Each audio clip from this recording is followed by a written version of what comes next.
Imagine this. A ragged old man, barefoot, beard wild, walking through the marketplace of Athens in broad daylight. In his hand, a lantern, lit, burning, absurd. The people laugh at him. They ask, "Old fool, why are you holding a lamp under the sun?" And Diogenes, with a grin sharp enough to cut the air, replies, "I'm searching for an honest man." Now stop. Fast forward 2,000 years. Picture yourself not in Athens, but in the neon marketplace of our age, Instagram. You're scrolling through endless faces, endless bodies, endless smiles. And if Diogenes were alive today, he wouldn't be carrying that lantern through dusty streets. No, he'd be scrolling right beside you, whispering in your ear, "You fool, still searching for an honest woman." And here's the truth no one wants to say out loud. She doesn't love you. She uses you. That's not bitterness. That's not exaggeration. That's the cynic's torch burning in your face. Think about it. When was the last time a woman loved you for nothing? Not for what you do, not for what you own, not for what you represent to her friends.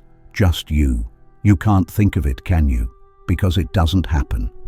Diogenes lived to expose hypocrisy. He called women the snares of men's souls.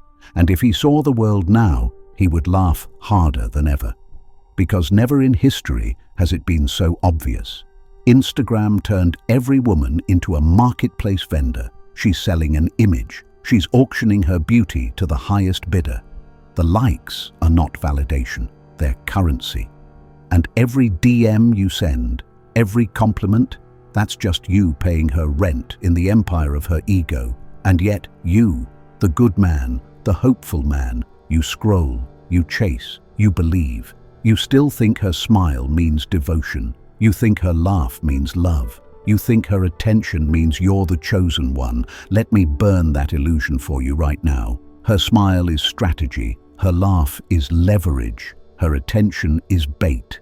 Diogenes would spit at your dreams of true love. He would mock the man who thinks a woman loves him for his soul. And maybe he'd be right, because women don't love men. They use men. They use them for attention, for status, for money, for the rush of being desired by the strong, the wealthy, the admired. And here's the dagger. The higher your value, the less she sees you. She doesn't see the man. She sees the doors you can open, the vacations you can pay for, the lifestyle she can wear like a crown. So I ask you, what if you've been wrong your entire life? What if love, the way you dream of it, doesn't exist for men? What if it's all just utility, wrapped in the illusion of affection? Welcome to the world Diogenes saw before anyone else. You aren't loved. You're used. And until you accept that, you'll never see clearly again. Diogenes didn't just call women snares. He called them predators dressed as prey. To him, they were not delicate flowers to be adored.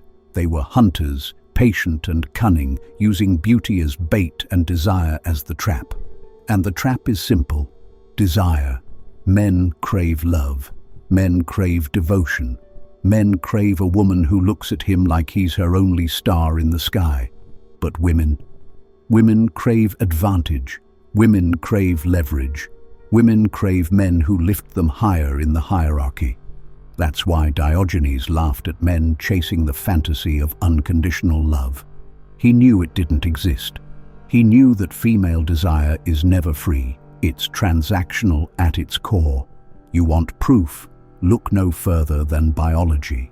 For thousands of years, men fought, bled, and died for the right to reproduce. A man could plant his seed in any woman, but a woman, she had to choose carefully. One mistake, and her bloodline died.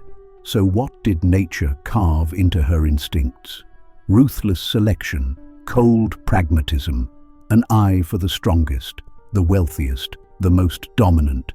Do you see it now? Her desire isn't about you, it's about survival. It's about power.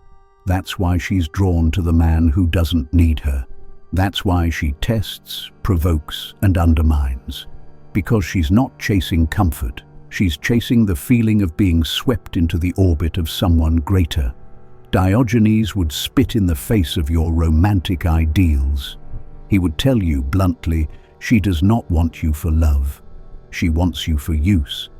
And in our age, in this era of glowing screens and endless validation, that truth has only sharpened. Look at her Instagram feed. Do you really think she posts for herself, for confidence? No, she posts as a signal, a flare, a silent advertisement. Who will claim this? Who has the value I can attach myself to? Her selfies are her currency. Her captions are her contracts. Her followers, that's her marketplace. And every man liking her photo is just another bidder, another pawn, proving her desirability. But here's the harshest cut. Even when she chooses you, even when she falls for you, it's not you she's fallen for.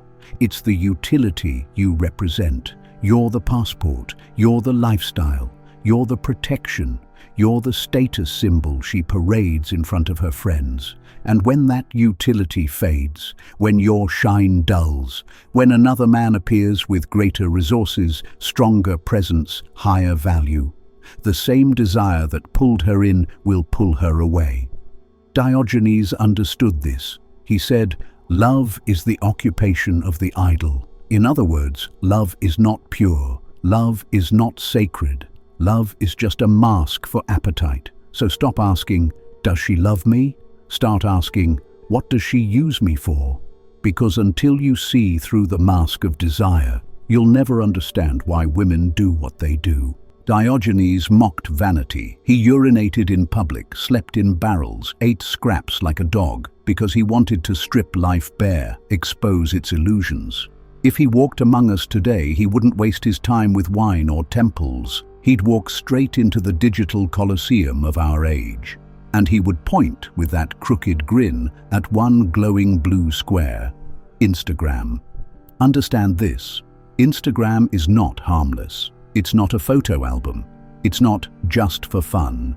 It is the largest sexual marketplace in human history. For women, it's the ultimate hunting ground. Think about it.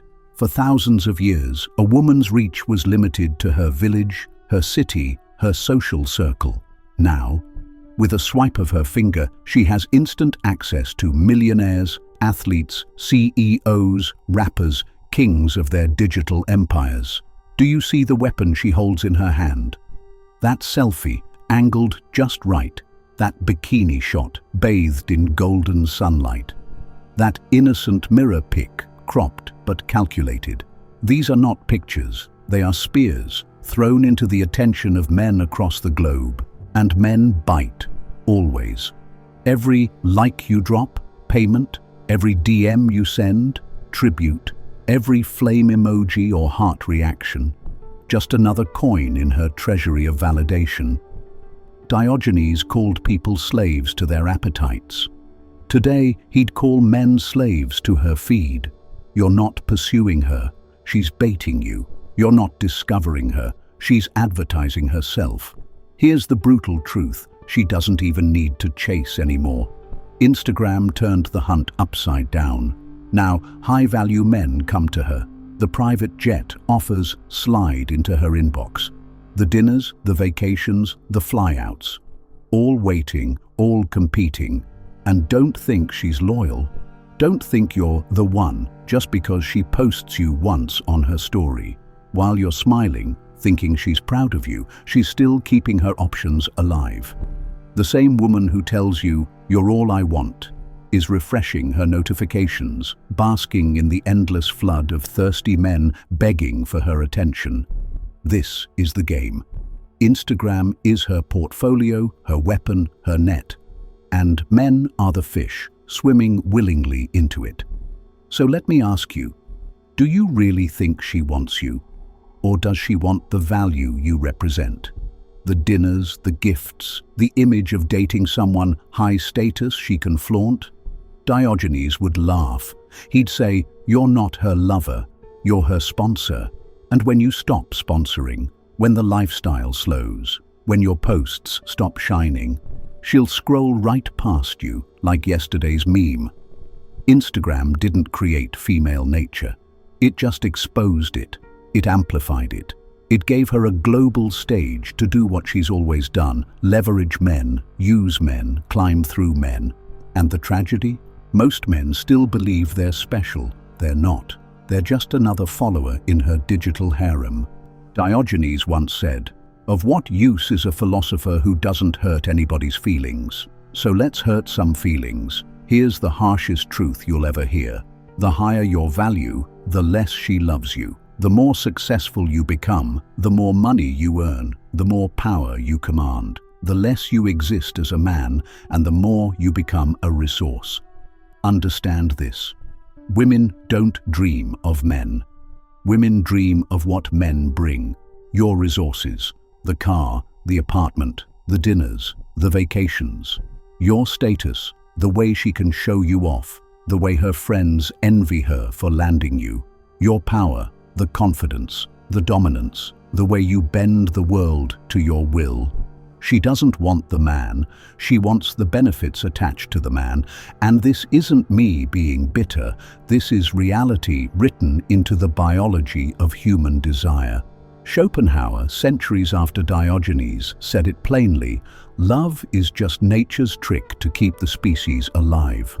Behind the curtain of romance is only utility. That's why women orbit high-value men like moths to flame. Athletes, CEOs, rock stars, influencers. It's not their souls that pull her in. It's the halo of status, the aura of resources, the promise of security, adventure, and attention, all bundled into one man she can use. And here's the kicker: the more high-value you become, the more replaceable you are, because she knows you're not the only one. She knows there's always another man with a bigger yacht, a higher following, a louder name. So she clings while it benefits her, and she drops you the moment someone else offers a greater prize. That's why betrayal cuts so deep, because men believe they were chosen for themselves, but in truth, they were chosen for their utility. Think about it. When she walks into a room with you, does she glow with love, or does she glow with pride? That she snagged a man who lifts her above the rest. When she posts you on her story, is it devotion? Or is it branding, a subtle advertisement to the world that she's winning the game of female competition? You are not loved. You are leveraged. You are the ladder she climbs. You are the trophy she polishes when the lights are on and hides when they aren't. Diogenes would laugh at your heartbreak. He'd tell you, you thought she wanted you. Fool. She wanted your shadow, the power you cast on the ground. So the question isn't, does she love me? The question is, how long until she finds someone more useful? And if that doesn't keep you awake at night, you're not paying attention. There's a reason betrayal cuts deeper for men than for women. Because when a man loves, he gives everything. He loves like a fool. He loves like a gambler who puts all his chips on the table, betting that her affection is pure, and that's why he gets played. Men crave unconditional love, a woman who looks at him not for his wallet, not for his power, not for his status, but for him, for the raw, unfiltered man beneath the armor. That's why men stay up at night after breakups, staring at the ceiling, asking, was it ever real? But here's the truth Diogenes would spit in your face. No, it was never real. Unconditional love does not exist for men. It never has. It never will. Look at it coldly. What do men want? To be loved for who they are. What do women want? To be provided for, protected, elevated.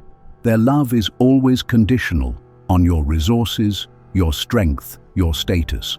If you lose your job, if your influence fades, if your confidence cracks, watch how fast her devotion evaporates. The same woman who swore, "I'll love you forever," will feel her desire wither the moment your value does. And that is why men get played. Because they confuse attention with love. They confuse use with devotion. They mistake her presence for permanence. Schopenhauer called love a biological illusion. a trick of nature meant to fool men into sacrificing themselves for reproduction. Diogenes would have agreed, calling it the greatest scam of all, because while men yearn for transcendence, women deal in transactions. Think about the men funding dinners, vacations, apartments, telling themselves they're building love. In reality, they're just paying rent in her world. And when the lease is up, she walks, cold, unmoved, already eyeing the next man. The myth of love is this, that it's sacred, eternal, immune to time. But love, especially the love of women for men, is conditional, fragile, and rooted in utility. Why do women leave men after decades of marriage? Why do they divorce men at the peak of their careers or after raising children together? Because the calculation changes, because the conditions shift, because her desire was never about his soul, it was about what he provided. And when men don't learn this, they bleed, they fall apart. They write poems, drink bottles, sit in dark apartments wondering what went wrong. But nothing went wrong. It was working exactly as designed.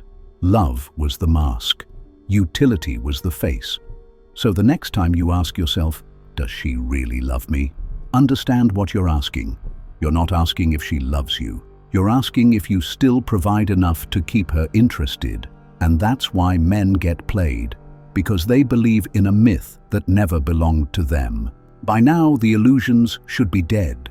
Love, conditional, devotion, transactional, desire, utility dressed up as romance.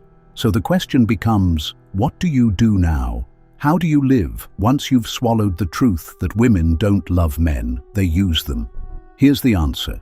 You stop playing her game and you build your own. Diogenes once said, "He has the most who is most content with the least." He lived in a barrel, owned nothing, needed no one.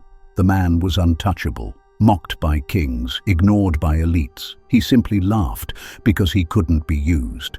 That's your model. No, I'm not telling you to sleep in the street. I'm telling you to become untouchable, to cut the strings she pulls, to stop making yourself a resource for her consumption. Brutal advice. Number 1, stop chasing validation from women. Every like, every compliment, every crumb of attention, it keeps you weak, addicted, blind. You're not a man if you need her approval. You're a beggar. Number 2, build value for yourself, not for her. The money, the muscles, the status. If you're doing it to impress her, you're still her slave. Do it for yourself. Because a man who stands on his own empire doesn't care who visits his castle. Number 3, learn to see through her strategies. The subtle cues, the baited compliments, the soft manipulations. When she laughs at another man's joke, when she posts half-naked photos while telling you she's committed, when she tests your boundaries with small disrespects, you must see it all for what it is. Leverage plays. Not love, not devotion, leverage. Number 4, master the art of walking away. That's the ultimate weapon. The man who cannot walk is chained. The man who can walk is free. When you can look at the most beautiful woman in the world and say, "I don't need you," you've broken the spell. And finally, accept the truth, but don't let it poison you. Women are wired to seek advantage. So what? That doesn't make you a victim. That makes you dangerous, because now you know the rules. While other men are bleeding themselves dry chasing a myth, you've stepped outside the illusion. Diogenes mocked the world, but he wasn't bitter. He was free. And that's the key. Don't let the truth make you cold and resentful. Let it make you untouchable. Let it make you immune. Let it make you a man who gives when he chooses, not because he's tricked into thinking it's love. The brutal path forward is this: build yourself, guard yourself, and remember, you are not loved for who you are. You are valued for what you provide. So stop being her provider. Start being your own master. Picture it one last time. The streets of Athens. the sun blazing overhead, and there walks Diogenes, holding up his lantern in broad daylight. The crowd jeers, the children laugh, the merchants shake their heads, but he doesn't flinch. He says, "I'm searching for an honest man." Now imagine him walking into our world, not through stone markets, but through the glowing corridors of Instagram, Tinder, nightclubs, and coffee shops. His lamp would cut through the filtered photos, the seductive captions, the fake promises. And he'd shake his head, just as he did centuries ago. Because in this age, too, he wouldn't find what he was looking for. He wouldn't find honesty. He wouldn't find purity. He wouldn't find a woman who loves a man for nothing but himself. He'd find only the same thing he found in Athens: appetite disguised as affection, utility disguised as love. And here's the challenge. Now that you know this, what will you do? Most men won't change. They'll hear this truth, feel it burn in their chest, and still go back to chasing, still go back to simping, still go back to begging for love that never existed. They'll keep funding her lifestyle, keep believing her stories, keep confusing her use for her love. But you don't get to play dumb anymore. You've seen behind the mask. You know what Diogenes knew, that love is not sacred, it's strategic. That women don't love men, they leverage them. That when you're at your highest, she sees a provider, not a partner. So the question is not, can I find a woman who loves me for me? The question is, can I become the kind of man who doesn't need her love at all? That's the cynic's challenge. To strip life bare, to stop chasing the illusion, to stop being food for someone else's hunger, to live so completely in your own strength that you cannot be used. Diogenes lived in a barrel. He owned nothing. He needed no one. Even Alexander the Great, the most powerful man on earth, came to him and asked, "What can I give you?" And Diogenes just smirked and said, "Step aside. You're blocking my sunlight." That's the power of a man who cannot be used.